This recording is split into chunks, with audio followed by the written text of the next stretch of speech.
Nosotros somos el equipo 2, conformado por los integrantes Abigail, Alexis, Naidelin, Aide y su servidora Celina.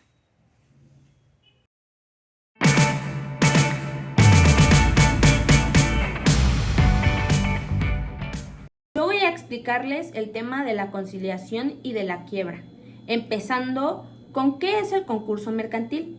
Este es un procedimiento legal que se aplica cuando un comerciante no puede pagar sus deudas. Su objetivo principal es conservar la empresa y proteger a los acreedores. La etapa de la conciliación se puede aplicar cuando un comerciante quiere llegar a un acuerdo con sus acreedores con la única intención de reestructurar las deudas y evitar la quiebra. La etapa de la conciliación suele durar alrededor de 185 días naturales y puede contar con la posibilidad de 2 prórrogas de 90 días cada una. Esta puede llegar a terminar antes si se llega al convenio, si el conciliador considera que no se puede llegar al acuerdo o si el juez mismo decide pasar a la quiebra. El conciliador es designado por la IFECOM, con la única intención de mediar entre las partes y supervisar que el comerciante no oculte ninguna de sus bienes. Si el conciliador no cumple con sus funciones, puede ser sustituido. El convenio debe de establecer de la manera más concreta cómo se van a pagar las deudas y debe de ser aprobado por los acreedores que representan el 50% de los créditos. Una vez aprobado el convenio, se publica y asimismo el comerciante puede salir del concurso mercantil. En resumen, la conciliación simplemente busca conservar la empresa, protegerla y llegar a un acuerdo. También para poder evitar la quiebra.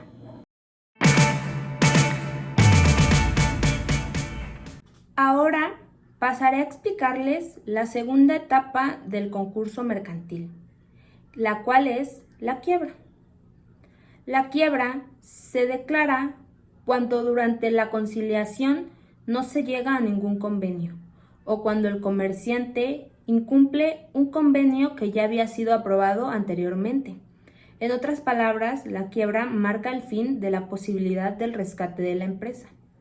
El juez declara la quiebra mediante una sentencia y esta puede dictarse de plano, es decir, sin pasar por la conciliación, en casos graves como cuando el comerciante abandona su negocio, cuando oculta o distribuye bienes o informaciones contables, o cuando impide el acceso a información necesaria para el procedimiento. Al declararse la quiebra, el juez nombra a un sindicato que sustituye al conciliador y éste administra los bienes del comerciante para venderlos y pagar con eso a los acreedores según la orden que marque la ley. Finalmente, la quiebra concluye cuando se ha pagado todas las deudas con los bienes disponibles o cuando ya no existen bienes para repartir entre los acreedores. En ese momento, el juez dicta la sentencia de conclusión de la quiebra y el proceso termina. En conclusión, la quiebra es una medida final y necesaria cuando ya no existe la posibilidad de un acuerdo. Aún así, el procedimiento busca proteger los derechos de los acreedores y evitar fraudes, y asegurar que la liquidación sea justa y ordenada.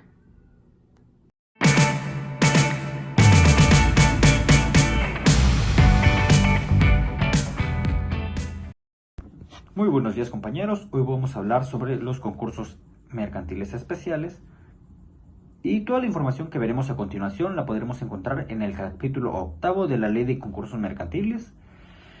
Y bueno, lo que vamos a comentar el día de hoy son que En este capítulo se regulan las situaciones particulares en las que los procedimientos concursales se aplican con ajustes específicos, es decir, las excepciones, en qué casos va a ser diferente. Muy bien, esto es derivado de la naturaleza del comerciante involucrado. ¿Qué comerciante? Bueno, lo veremos a continuación. Los comerciantes que prestan servicios públicos y concesionados, ese es uno. De número 2 tenemos las instituciones de crédito. Y en tercer lugar tenemos las instituciones auxiliares del crédito.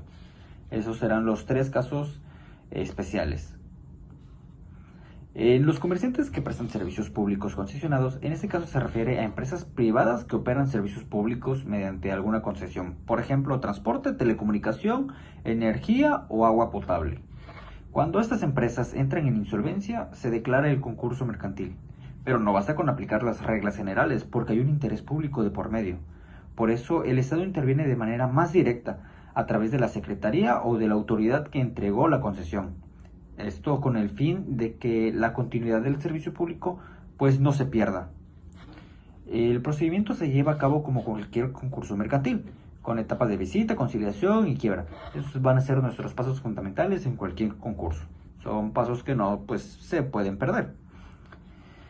Con la particularidad de que la autoridad concedente debe ser notificada del procedimiento y esta misma autoridad puede oponerse a ciertas decisiones del conciliador o inclusive del juez si considera que ponen en riesgo la prestación del servicio.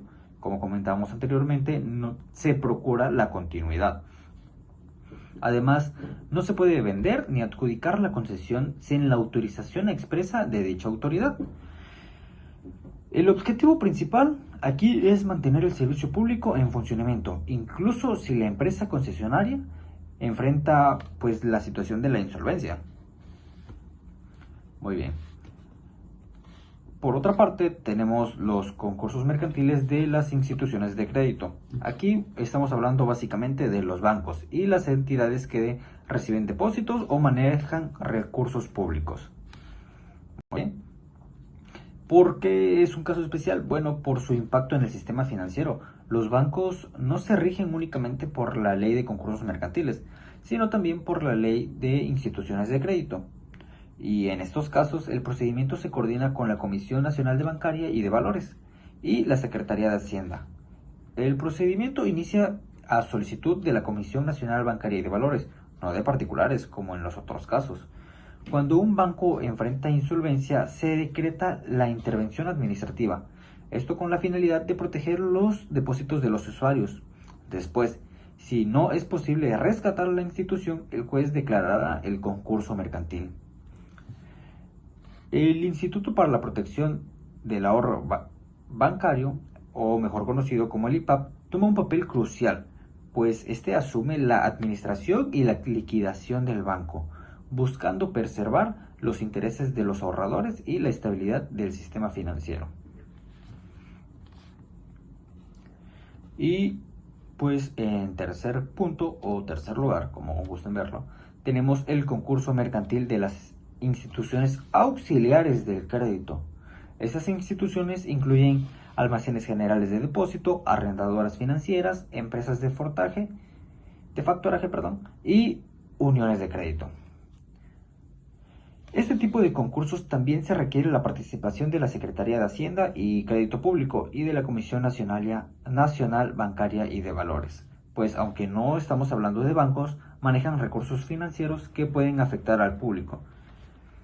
El procedimiento inicia como los anteriores, como cualquier concurso mercantil, presentando demanda ante el juez de distrito, acompañada de documentos contables que acrediten la insolvencia, y dando la oportunidad a la institución demandada de contestar y ofrecer pruebas.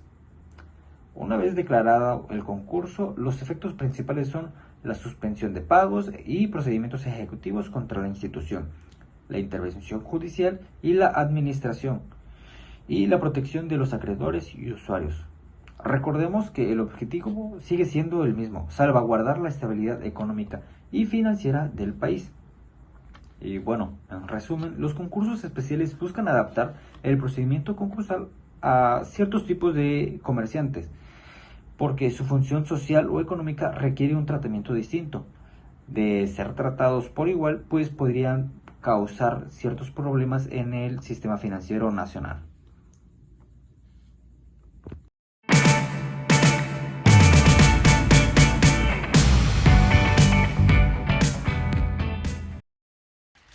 Soy Aide y voy a hablar del tema 12 de la cooperación, de los procedimientos internacionales y de los procedimientos paralelos. Como tema número 1, hablaré de las disposiciones generales. La Ley de Concursos Mercantiles reconoce que los procesos de insolvencia no siempre se limitan a un solo país. Por ende, en el título 12 establece normas para la cooperación internacional en materia concursal. Estas están basadas en el modelo de la Comisión de Naciones Unidas de Derecho Mercantil Internacional, y estas hablan sobre la insolvencia transfronteriza. El objetivo de esta es coordinar y armonizar los procedimientos entre tribunales y autoridades de distintos países. Cuando una empresa o comerciante tiene bienes, acreedores o actividades en el extranjero. Esta se encuentra fundamentada en el artículo 280 al 295 de la Ley de Concursos Mercantiles. Ahora hablaremos de los principios generales. El primero es el respeto a la soberanía nacional y a las leyes mexicanas. El segundo es la promoción de la cooperación judicial internacional. El tercero es el reconocimiento de los procedimientos extranjeros cuando sean compatibles con un orden jurídico mexicano. La Ley de Concursos Mercantiles permite que los representantes y acreedores extranjeros puedan intervenir ante tribunales mexicanos para proteger los derechos dentro de un concurso mercantil. ¿Qué significa esto? Esto significa que un síndico o administrador extranjero puede solicitar medidas o participar en el procedimiento siempre que cumpla con los requisitos de la ley. Un ejemplo sería que si una empresa estadounidense entra en quiebra y tiene sucursales o bienes en México, su representante puede acudir ante tribunales mexicanos para poder reconocer este procedimiento extranjero o pedir medidas sobre los bienes en territorio nacional. De esto nos habla y se fundamenta en el artículo 283 de la Ley de Concursos Mercantiles. Ahora hablaremos de los principales derechos. Comparece directamente ante los tribunales mexicanos y solicita el reconocimiento de un procedimiento extranjero. Presenta pruebas, recursos o solicitudes procesales y también ejerce los mismos derechos en cualquier parte mexicana en el concurso.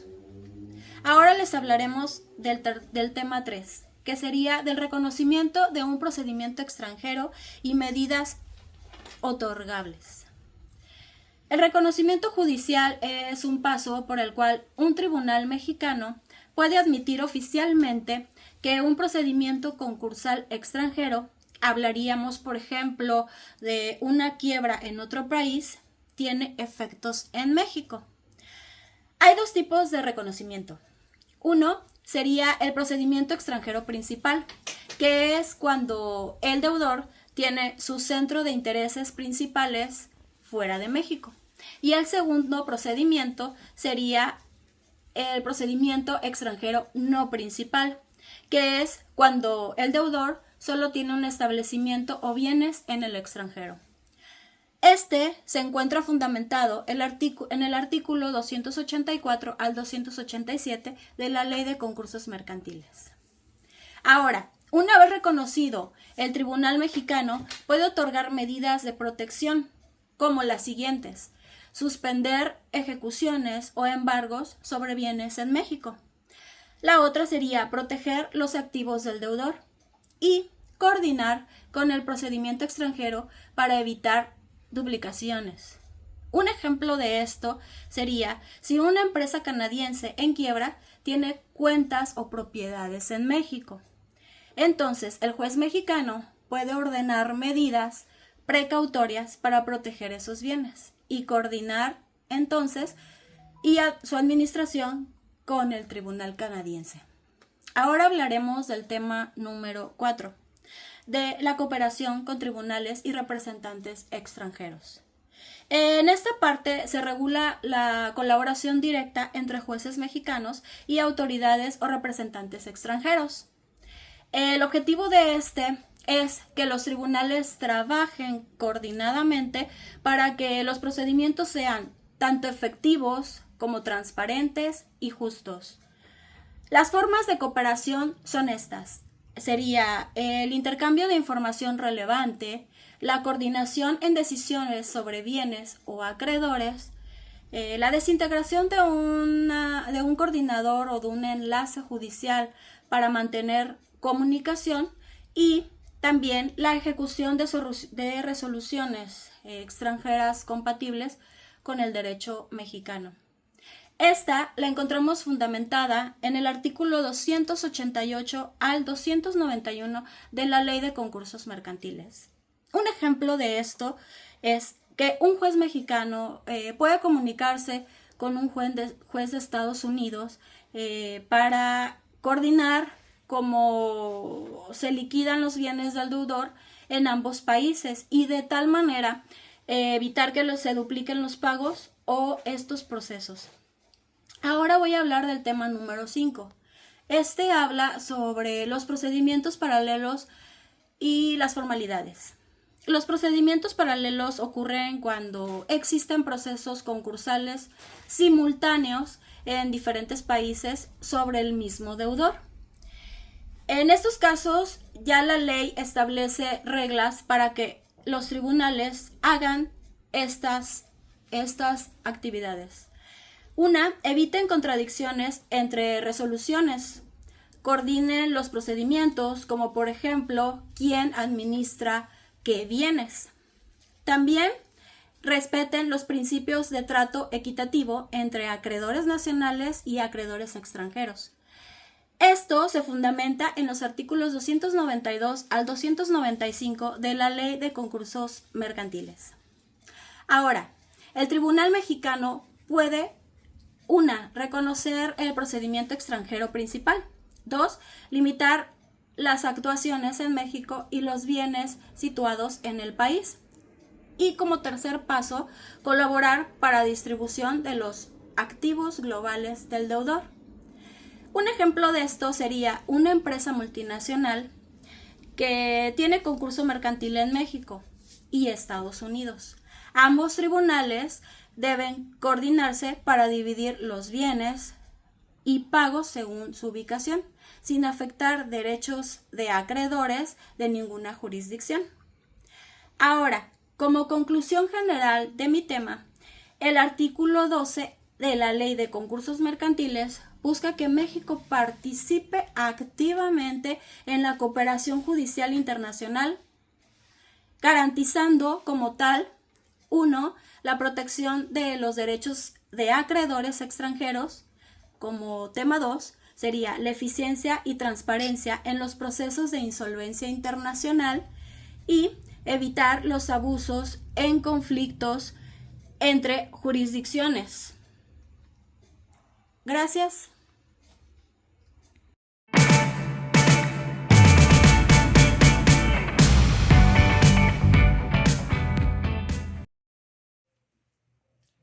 De los aspectos penales del concurso mercantil.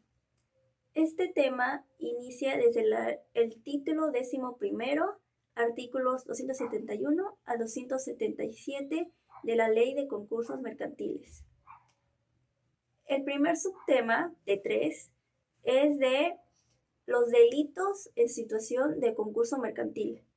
Estos pueden ser causados por el comerciante, por personas representantes en su nombre o por terceros.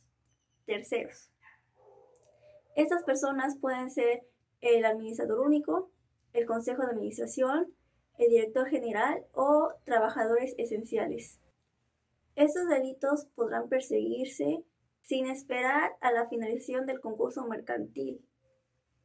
Ahora, la clase de delitos que hay son varios. Esto puede ser de omitir la situación financiera, como puede ser falsificarla, alterarla o incluso destruirla. Otro puede ser de ocultar los activos y realizar daño al patrimonio del comerciante en beneficio propio. El segundo subtema son los elementos del delito. Los elementos principales es que el sujeto debe haber actuado por acción u omisión, con la intención de causar un prejuicio. La pena para la mayoría de los delitos de concurso mercantil son de 3 a 12 años por cualquier conducta dolosa que se realice antes o durante el inicio de un concurso mercantil, que pueda agravar el incumplimiento generalizado de las obligaciones del comerciante. Esto se puede ver en el artículo 271 de la Ley de Concursos Mercantiles. La misma pena se es completada cuando se daña el patrimonio del comerciante, pero si el daño es retribuido, la pena puede variar de 1 a 3 años de prisión. En caso de que el comerciante sea una persona moral, el daño va a recaer en las personas representantes de este, lo que puede ser el Consejo de Administración, los administradores o gerentes y directores. Los delitos de concurso mercantil van a ser perseguidos por querella. El comerciante y sus acreedores pueden querellarse. El tercer subtema es la reparación del daño.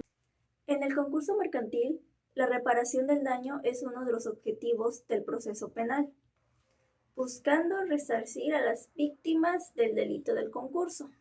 Si bien el concurso es un procedimiento civil para proteger a la empresa, los delitos concursales tienen sus sanciones y la reparación del daño de este puede influir a la minimización de la sanción, como se vio en el caso anterior. Los jueces capacitados para llevar el concurso mercantil, de acuerdo al artículo 17, son los jueces de distrito que están ubicados en el domicilio del comerciante. Más allá de solo declarar sentencia, otra de las obligaciones del juez en el concurso mercantil es presentar un plazo para que el comerciante presente su contabilidad y designar un visitador que se asegurará que la empresa esté en buenos términos para continuar o, en el caso de que no, pueda presentarle al juez de que es mejor ir a la bancarrota.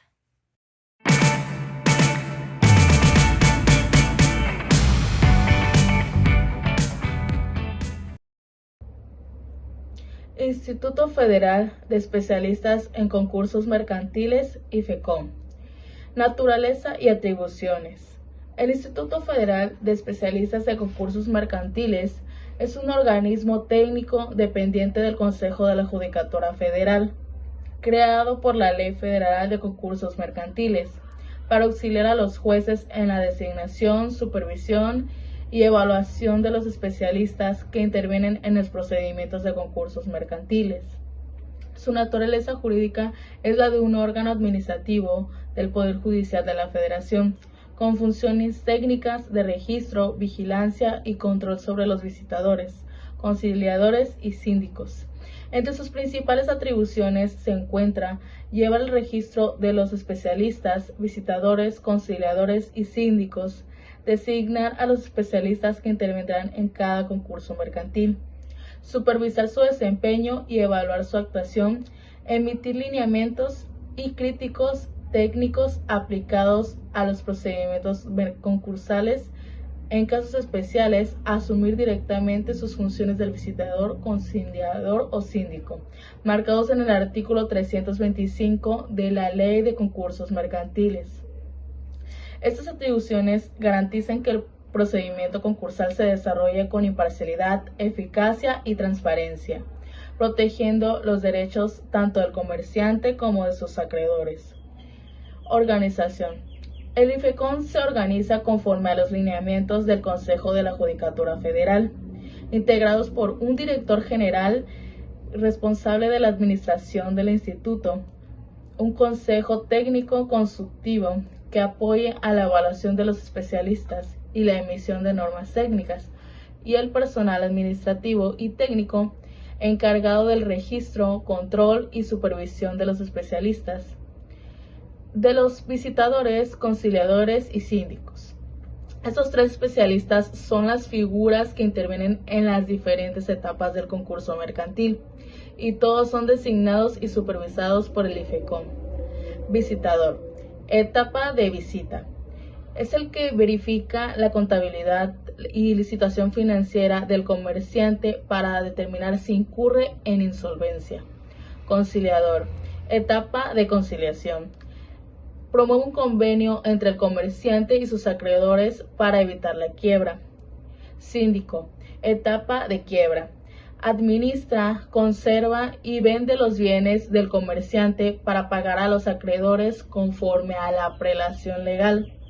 El IFECOM es el que vigila su desempeño y promueve remover o sancionarlos de sus funciones. Además, cuando no hay especialistas disponibles o existan causas justificadas, el instituto puede asumir directamente de sus funciones. Del registro de los visitadores, conciliadores y síndicos. El IFECOM mantiene un registro público de especialistas en el cual se inscriben las personas que desean fungir como visitadores, conciliadores o síndicos. Para ingresar al registro, los interesados deben de acreditar conocimientos, experiencia profesional, solvencia moral y capacitación especializada en la materia concursal. Este registro se encuentra organizado y actualizado por el IFECOM y es consultable por los jueces federales para realizar designaciones en los procedimientos del concurso mercantil.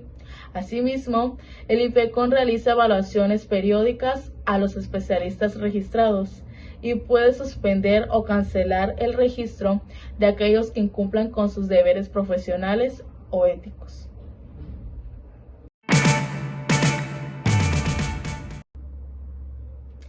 En conclusión, la conciliación y la quiebra son etapas fundamentales en el concurso mercantil, ya que buscan primero un acuerdo entre el comerciante y sus acreedores, y en caso de no lograrse, la liquidación ordenada del patrimonio.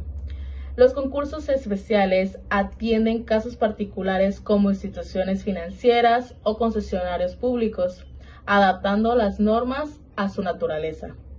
Los aspectos penales garantizan sanciones ante delitos cometidos durante todo el proceso, mientras que la cooperación internacional permite coordinar acciones con tribunales extranjeros.